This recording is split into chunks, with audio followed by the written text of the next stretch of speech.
Em 1998, eu morava em Pedro Alexandre, uma pequena cidade do interior da Bahia, e vivi uma experiência que mudou completamente a minha vida. Eu vou te contar essa história a partir de agora. Mas antes disso, deixe o seu like, se inscreva no canal se você ainda não é inscrito e fique com a gente até o final desse vídeo, onde você vai entender muitas questões relacionadas a como funciona na minha cabeça a minha orientação política.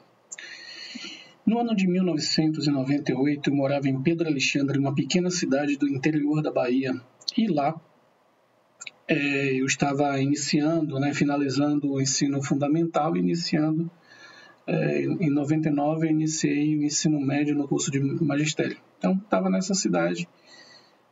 Quando eu fui convidado, eu gostava de fazer na artes, pintura, pintava letreiros, essas coisas.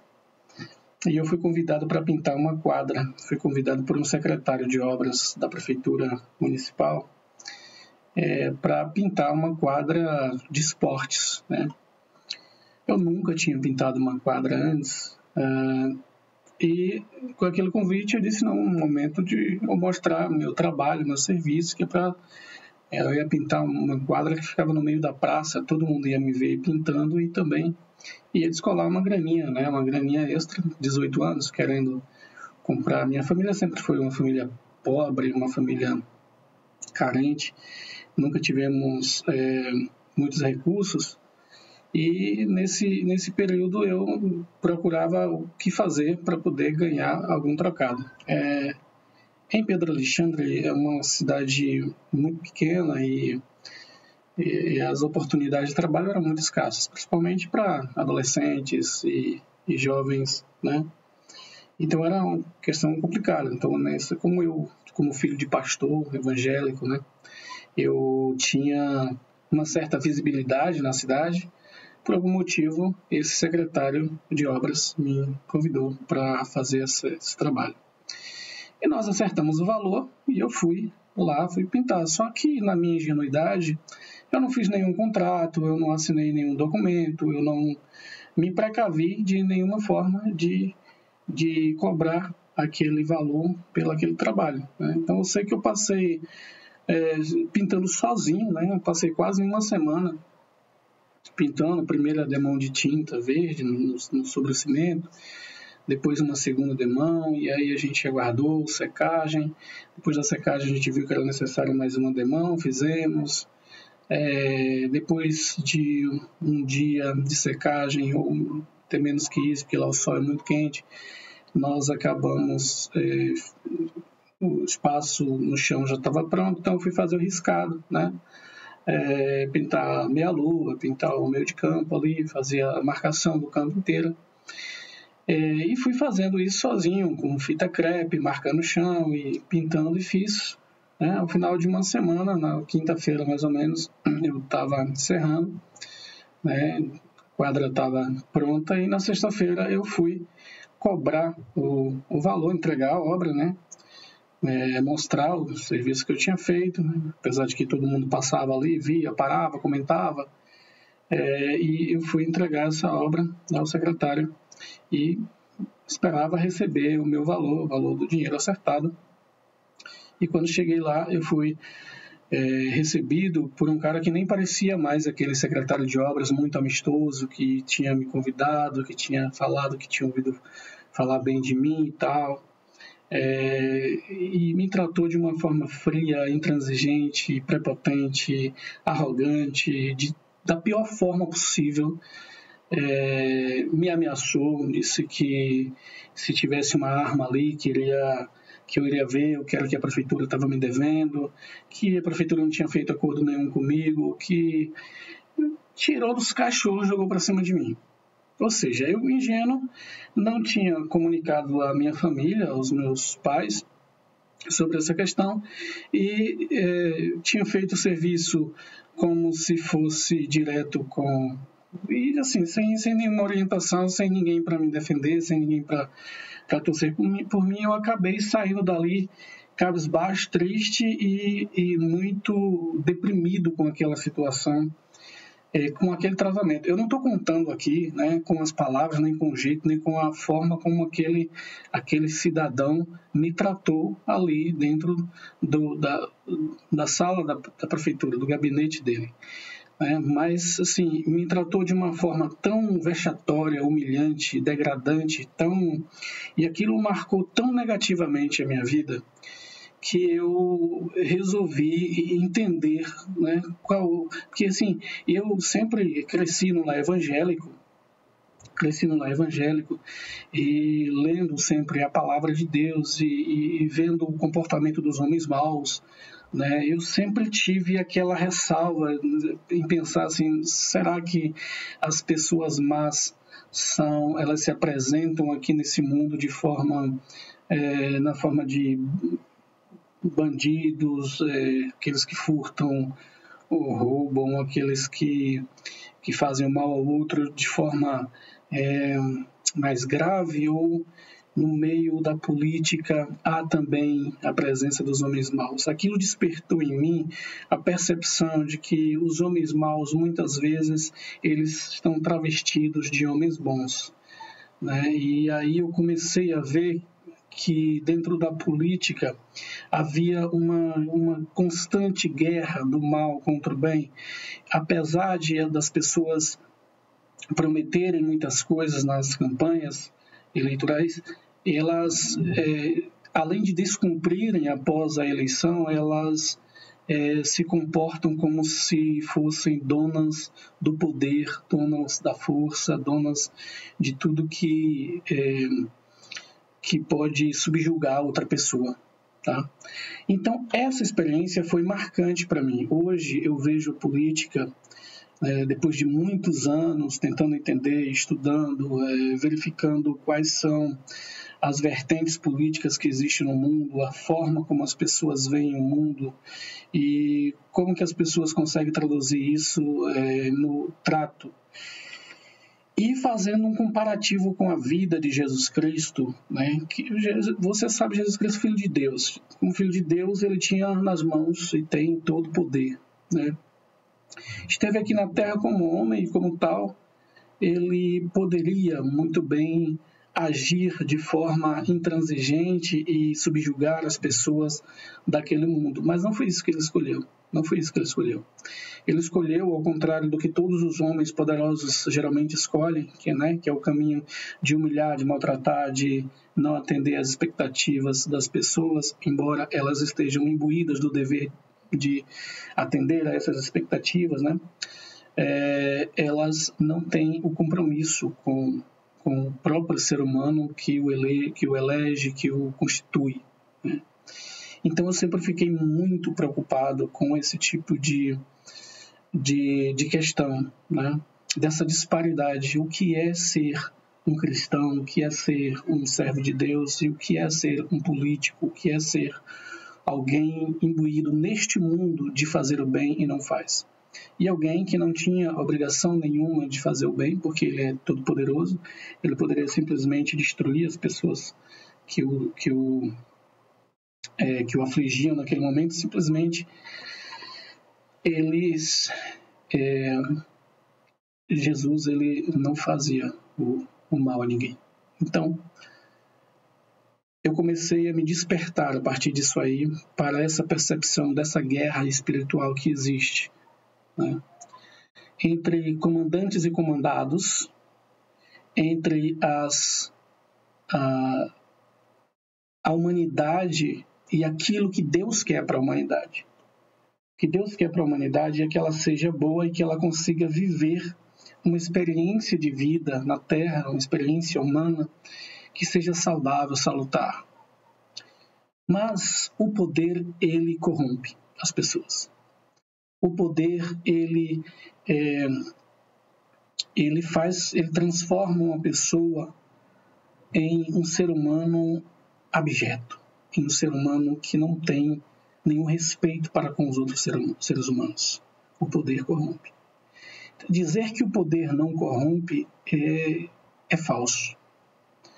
Agora, como vencer a corrupção do poder? Como vencer a maldade que existe. Então, essa mudança de perspectiva é uma mudança que é preciso que seja feita no momento em que você decide que você quer encarar uma vida política em algum lugar. Então, dessa minha experiência, de lá para cá eu comecei a fazer campanhas eleitorais, acompanhar pessoas e vivenciar a mesma costumeira experiência, né, desde que eu dei o meu primeiro voto aos 16 anos. Né, eu sempre fui muito atento a tudo e aos 16 anos eu dei o meu primeiro voto. Eu fiz toda a minha documentação, foi tudo tirada assim no tempo certinho, tal. Sempre fui assim um tanto quanto cuidadoso com essas coisas. Mas desde lá eu comecei a perceber a disparidade entre o que se promete e o que se cumpre. Né? Aquela questão do gato quando quer pegar um passarinho.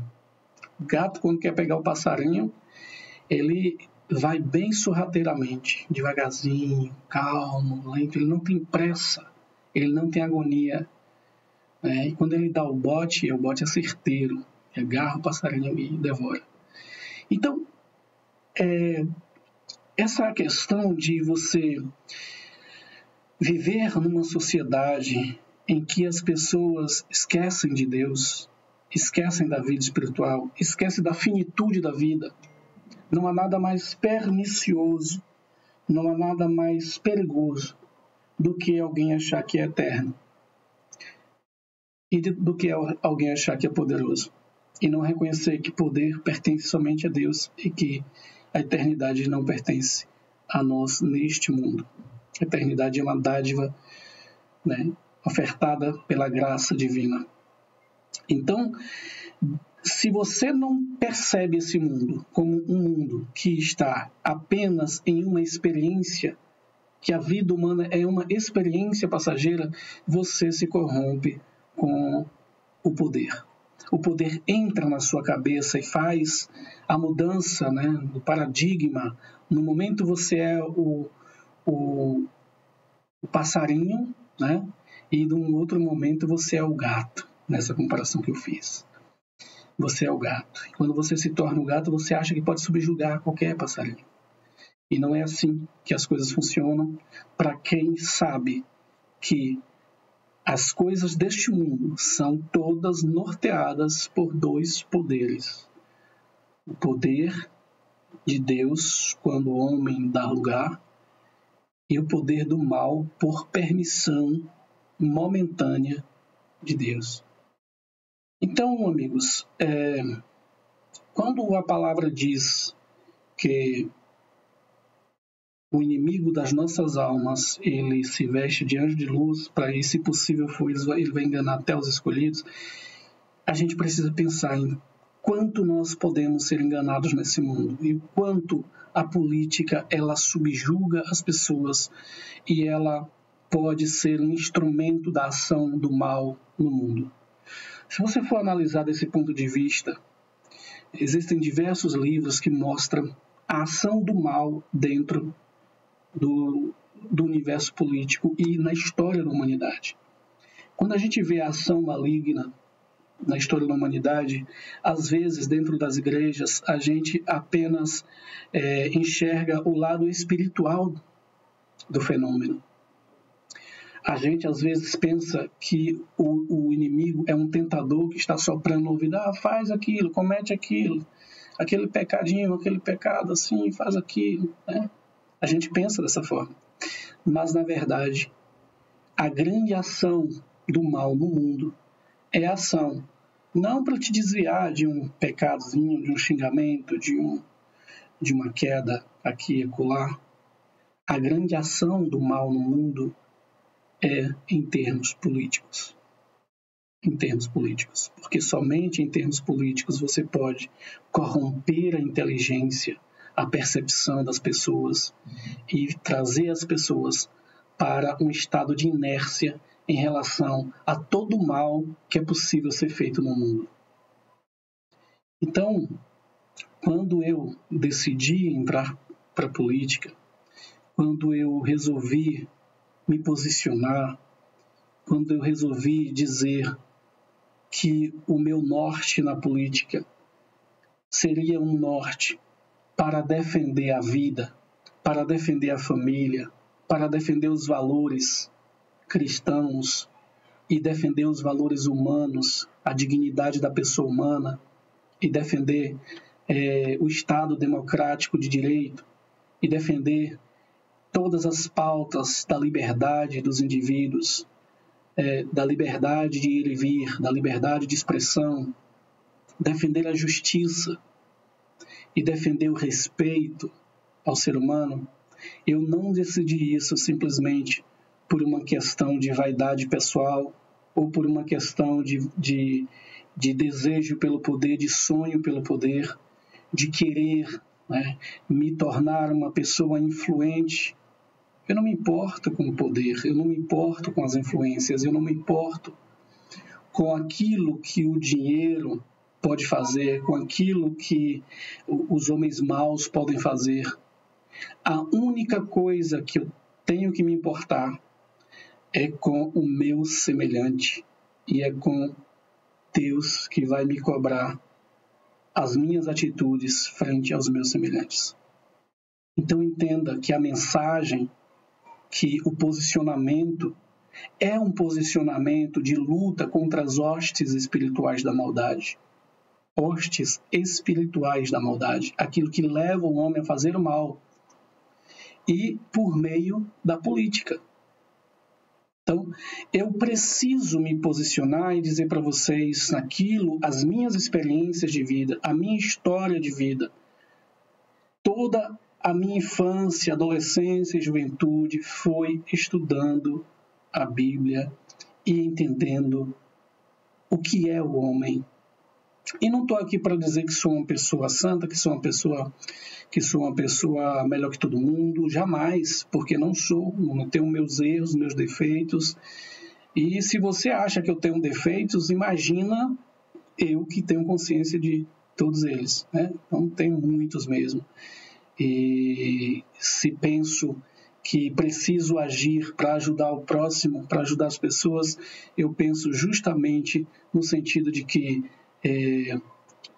eu tenho que fazer alguma coisa para minimizar, né, essas questões. Então, eu quero trazer essa reflexão para você sobre uma experiência de vida, sobre a origem dos meus pensamentos políticos, né, sobre as características que me norteiam, os valores que me norteiam, a minha ação no mundo, que não é uma ação irrefletida, e principalmente o fato de que eu não estou entrando à toa, né, eu estou em uma posição, em um partido político, em uma posição bem definida, uma escolha bem programada, bem consciente, né, independentemente de qualquer resultado, eu estarei aqui na mesma posição para dizer para você que é possível mudar, que é possível crescer, que é possível desenvolver, que é possível encontrar uma forma de fazer política com justiça social, com equidade, com valorização do ser humano, com valorização da vida, com respeito à família, e sem engodo, sem engano, sem bajulação e sem enveredar pelas influências malignas do mal, que só faz o mal para a coletividade. Eu volto num próximo momento para conversar com você sobre as minhas primeiras experiências no campo intelectual, na vivência de entender o que é a política. E só para adiantar do que eu vou falar no próximo vídeo, eu tenho aqui os 2 primeiros livros que eu li, com o qual eu tive contato na minha adolescência ainda, juventude. É esse livro aqui, ó, O Eixo do Mal Latino-Americano, de Heitor de Paula.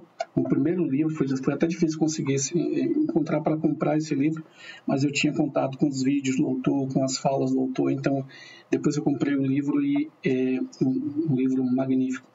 O Eixo do Mal Latino-Americano. Depois eu tive contato com esse outro livro de Carlos Azambuja, que é A Hidra Vermelha. Foi esse outro livro. E eu vou falar para vocês da minha experiência, da minha compreensão política no próximo vídeo. Mas por enquanto vou ficando por aqui, o vídeo já está ficando longo. Se você gostou, ou se você coaduna com as minhas ideias, deixe o seu curtir aí no vídeo, deixe o seu like, deixe o seu comentário, deixe sua opinião, que a sua opinião é muito importante para mim. Forte abraço, fique com Deus e até um próximo encontro.